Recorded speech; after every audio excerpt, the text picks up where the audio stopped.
I'm the Spear Keeper, and I give you a reason for every season. And today we have just gotten our first look at Lowe's Halloween 2026 animatronic lineup.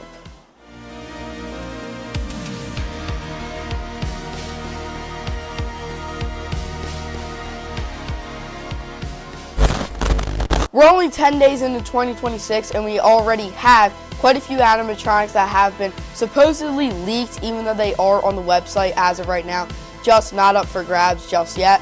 Obviously that will go up at a much later date, but for right now we do have quite a few stock images to work with. Obviously the animatronics that we do have revealed today are not the entire animatronic lineup for 2026. There are going to be lots more animatronics in the future, so if you were wondering, no, this is not the entire lineup. These are just a few animatronics that have made it to production. Kicking off today's video, we have the Groundbreaker Reaper that stands at 5 feet tall. Now this guy is a pretty generic animatronic. He does have a black cloak with a black hood, and then he does have some yellow LEDs in his eyes and then that rib cage. Now my favorite part about him is that he does have fog compatibility, so you can hook up your own fog machine with the fog juice, and then he will actually blow it out of his rib cage going along with the LEDs, so it'll make for a super nice light effect. And then I do feel like he's a bit lackluster just because his only animation is mouth movement, which I feel like there was so much potential with this animatronic, but it was just really missed because there was so much that could have been done. But he doesn't really do anything. I would have liked if he almost rose up from the ground, and he's being retailed for $329, which I feel like is definitely a lot to ask for, especially considering that he doesn't have much animation and he's a pretty generic skeleton, but he's still definitely a cool one, just for me personally, not for $329. Next is one of my favorite animatronics from today's release, this being the 9 foot tall Lighted Reaper animatronic. This one has a really neat idea, and so basically his animation, his head starts down, same with his arm at his side, and then it slowly rises and points to the right, and then he does also have some mouth movement with blue LEDs in the eyes, and he's holding onto a lamppost, and it gives a flowing effect. He's not just standing, you can see the cloth coming down from his cloak, and it gives a really nice flowing effect. I think it's really well done, really well executed. It just overall looks like an amazing prop. I love that he is floating. I think that really adds to the overall animatronic and really makes it. The lamp also does have some LED lighting, and this one is being retailed for $298, which I personally think is well worth it, as you're getting an insanely detailed animatronic along with a lot of animation. Then we have Rotten Candy Girl, and I am not a fan of this animatronic whatsoever. I feel like the design is pretty cheesy and she looks like a toy, cheap plastic. It's unclear for animation as of right now, but it is a jump scare animatronic, so I'm thinking that the cotton candy is just going to pop out of the bucket, which, I mean, not the worst animation, but just how this animatronic was executed is not good whatsoever. This could have had so much potential, and the hair on her. The hair looks tremendous. It goes up so high. The hair is at least like a foot tall, which I feel like is so unnecessary. And then her face sculpt also, not a good job on that. And she's being retailed for $300, which I think is not worth it, just because I can already tell she's not a well-made animatronic, and so far the animation does not sound promising. After that, we have my favorite animatronic of the Lowe's 2026 lineup as of right now, with this being the 15-foot Watcher. Now this thing is absolutely awesome. Once again, 15 feet tall, so that is the same exact height as the Warrior Crow from Home Depot, and if you saw that thing in person, you just know how huge this animatronic is going to be. I love their overall design. Yes, it is definitely plain, but it works so well for this character. Obviously, he's holding his own head with his hands. It's a skeleton animatronic and almost like a farmer suit. I love it. The overalls look nice, and then the head with the LEDs, the yellow LEDs in the eyes, absolutely awesome.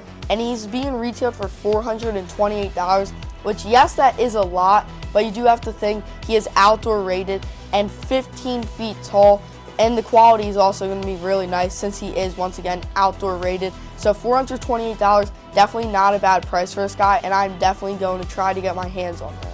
Next, we have another Reaper band member, with this one being a female version that plays the keyboard/piano, And this one, honestly, you can't go wrong with it. Another member for the Reaper bands. Obviously, last year we did get the DJ, and now this year we do have a female version that plays the keyboard. And this one's being sold for $300, which not a terrible price as she is Bluetooth compatible, but there is the girl version of the Reaper band. Then we have another pretty generic animatronic, with this one being the Point and Reaper, which obviously in the name, he just lifts up his arm and points, and then he does also have some red LEDs behind his sort of mask, which I do think that's a cool part. Once again, very generic. He is being retailed for $128, which for this animatronic, not a bad price, as this is one of the more budget-friendly animatronics.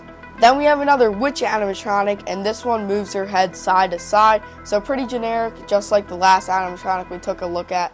Again, green, generic witch face with the broom that she's holding. I do like the design of the broom, but she's being retailed for $130, so once again, another budget-friendly animatronic. Moving on to some licensed animatronics, we don't have a price on these ones just yet, but we do have Mike and Sully. So I'm going to first start off with Sully, and this one isn't too great. He looks like he's just seen a ghost or something. He doesn't look that well, and he just looks really wonky, if I'm being completely honest. I really don't like how he looks. We're not sure on the animation yet and the price, as I did mention, so we will have to wait and see on that. But overall, Sully is just not one that I really like. And then next up, we have Mike Wazowski.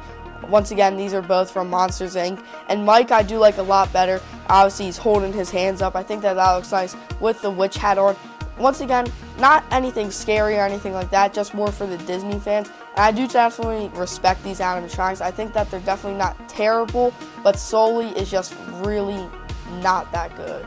Rounding out the license category, we have the Stitch animatronic, which once again, we're not completely sure on the price or animation. However, we do have the link, and this one does look good. I do really like this one. Honestly, he's dressed up in his Halloween costume with the trick-or-treating bag, and I do really enjoy this animatronic. Stitch, obviously a really great character. Once again, nothing scary, just really generic animatronic, but I do overall really like it because I am a fan of Stitch, so this one is definitely a good animatronic in my books. Finally, we have the pop-up Goblin, which this one is a reskin of the pop-up Jack-o'-lantern, which we did get last year. But I do really enjoy this one, obviously with the skull that is on top of it with the green LEDs. I really like this one. The sculpt on the face looks really nice. And overall, I think that's just a really nice animatronic. Nothing crazy, but definitely works really well. This one is being retailed for $200, so a really nice price on this one. But once again, nothing crazy going on here, but I do think that this one is definitely one of the stronger animatronics of their 2026 lineup. Well, there you have it, part of the Lowe's Halloween 2026 animatronic lineup. And so far, it looks like Lowe's is going to have a decent year with some strong animatronics and some not so strong ones. But overall, I do have to say that Lowe's this year does seem to be off to a good start, and we will have to wait to see more animatronics once they do get revealed in the near future. But let me know your thoughts on these down in the comments below. And anyway, make sure you remember that I'm the Spirit Keeper, and I give you a reason for every season. Bye.